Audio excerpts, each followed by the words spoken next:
বিসমিল্লাহির রহমানির রহিম। আসসালামু আলাইকুম। আমি রাবেয়া বলছি। আবারও নতুন আরেকটি ব্লগে আপনাদের সবাইকে স্বাগত জানাচ্ছি। দূরে ও কাছে যে যেখান থেকে আমার আজকের ভিডিও দেখছেন, আশা করি আল্লাহর অশেষ রহমতে সবাই খুব ভালো আছেন। আলহামদুলিল্লাহ, আমরাও ভালো আছি। এই প্রথম আমি একা হাতে মেহমানদারির আয়োজন করলাম। এই বাসায় আমি শেষবারের মতোই মেহমানদারির আয়োজন করলাম, কারণ হচ্ছে বাসাটা চেঞ্জ করব, অনেক কাজকর্ম আছে, অনেক গোছগাছ করতে হবে। আর আমার ভাইয়েরও প্রবাসে যাওয়ার সময় হয়ে গেছে, তো এই জন্য ওকে আমার বাসায় দাওয়াত করলাম। তো এখানে হচ্ছে রাত্রে আমি কিছু কাজ আর কি গোছগাছ করে নিছি, হালকা পাতলা কিছু কাজ আর কি আগিয়ে রাখছি, যেমন গোস্তটা আর কি রান্না করে রাখছি, আর দইটা রেডি করে রাখছি, একটু পুডিং বানাইছি। তো এগুলো আর কি একটু যতটুকু সম্ভব এগুলো আর কি আগিয়ে রাখছি, কারণ আমার ছেলে মেয়ে আছে, ওরা খুব মানে বাচ্চা কাচ্চা নিয়ে আর কি একা হাতে কাজ করতে গেলে যা হয় আর কি, এর জন্য ওদেরকে রাত্রে আর কি খাবার দাবার খাইয়ে ঘুম পাড়িয়ে আর কি আমি রান্নাটা যতটুকু সম্ভব অতটুকু আর কি করে নিছি। আর বাকি কাজগুলো আমি সকালেই করব। তো এখানে হচ্ছে আমি রোস্টের জন্য মুরগিটা আর কি ভেজে নিতেছি। তো মুরগিটা ভাজার পরে আর কি আমি রোস্টটা আর কি বসিয়ে দিব। তো ভালোই হয়েছে যে আমি রাত্রে কিছু কাজ আর কি আগিয়ে রাখছিলাম।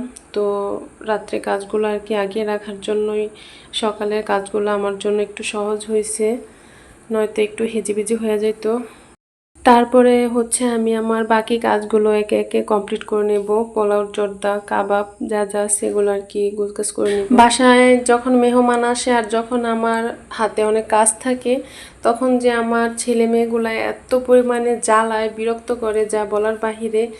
ভালোই হয়েছিল যে আমি রাত্রে কিছু কাজ আর কি আগিয়ে রাখছিলাম, নয়তো আমার আজকে 12টা বাজতো, কারণ সকালে ঘুম থেকে উঠেই আমার মেয়েটা খুব কান্নাকাটি করতেছিল, মানে সে বিছানা থেকে উঠেও না, আমার কোলেও আসে না, কি এমন যেন ওকে ডাকি যে আমার কাছে আসো, মানে শান্তও থাকে না, আমার কোলেও আসে না, কান্নাকাটি করতেছে। তো এইভাবে তো ধরেন কাজকর্ম করা যায় না।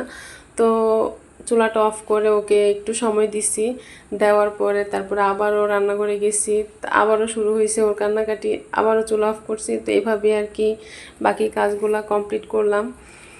তো এই তো আলহামদুলিল্লাহ সব কিছু আর কি ঠিকঠাকভাবে করতে পারছি।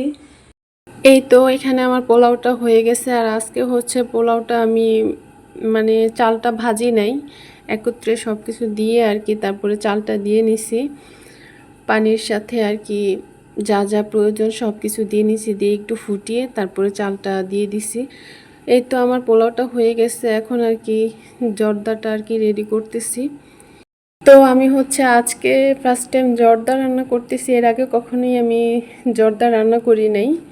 তো এই তো আমার জর্দাটা হয়ে গেছে। তো এখন হচ্ছে আমি কাবাবটা রেডি করে নিব। আর কাবাবটা আর কি আমি এখন ভাজবো। তো আজকে সকালে হচ্ছে আমি ইলিশ মাছটা ভিজাইছি, তো এটা আর আমার কাটতে মনে ছিল না, যে বালতির মধ্যে যে ভিজাইছি এটা আর মনে ছিল না কাটতে। তো হঠাৎ করে আমার মনে পড়ছে যে কি যেন একটা বাকি আছে। তো দেখি যে আমার মাছটা আমার রেডি হয়নি, কাটাকুটা কিছু হয়নি, মাছটা অনেকক্ষণ ভিজানো থাকার কারণে আর কি একটু নরম হয়ে গেছে। তো আমি আমার পাশের বাসার এক ভাবিকে দিয়ে মাছটা কাটাইছি। তো ভাবি অনেক সুন্দর করে মাছটা আর কি আমাকে রেডি করে দিছে। তো তারপরে আমি মাছটা আর কি ফ্রাই করে নিলাম। এই তো টুকটাক যা ছিল সব কিছু আর কি কমপ্লিট করলাম। আমার রান্না বান্না 12টার মধ্যেই আর কি আলহামদুলিল্লাহ কমপ্লিট হয়ে গেছে। আজকে আমার অনেক ইচ্ছে ছিল কিছু পিঠা বানানোর, কিন্তু সময় ছিল না, তাই আর পিঠা বানাইতে পারি নাই। এই তো আমার রান্না বান্না শেষের দিকে। আর হচ্ছে ফ্রিজে দইটা রাখছিলাম, দেখলাম এটা কি অবস্থা। আর যখন আমি বাহির থেকে মানে এরকম টক দই আর কি নিয়ে আসি, তখন বক্সগুলো আমি ফালাই না, এগুলো আর কি আমি রেখে দিই। এগুলোর মধ্যে আমি পরবর্তীতে মিষ্টি দই, টক দই করে আমার ছেলে মেয়েদেরকে খাওয়াই, এর জন্য এগুলো যত্ন করে রেখে দিই। যে ওইভাবে বড় একটা হাঁড়িতে করলে কি হয়, এগুলো আর কি দইটা নেওয়ার পরে খাওয়ার পরে মানে পানি ছেড়ে দেয়, এর জন্য আর কি এই বক্সগুলো আর কি রাখি, যে অল্প অল্প করে আর কি দইটা পাতি, তো যাকে যেটা দিয়ে সে ওইটা কমপ্লিট করে ফেলে, পরবর্তীতে কিছু হয় না, এর জন্যই। এই তো এখানে আমার সব রান্না বান্না আর কি কমপ্লিট হওয়ার পরে আমি এখানে সব কিছু গোছগাছ করে রাখছি। এখন আর কি সবাই বসবে খাওয়া দাওয়ার জন্য।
আমার ভিডিও আজকে এ পর্যন্তই। আর আমার আজকের পুরো ভিডিওটি আপনাদের কাছে কেমন লাগলো অবশ্যই কমেন্টে জানাবেন।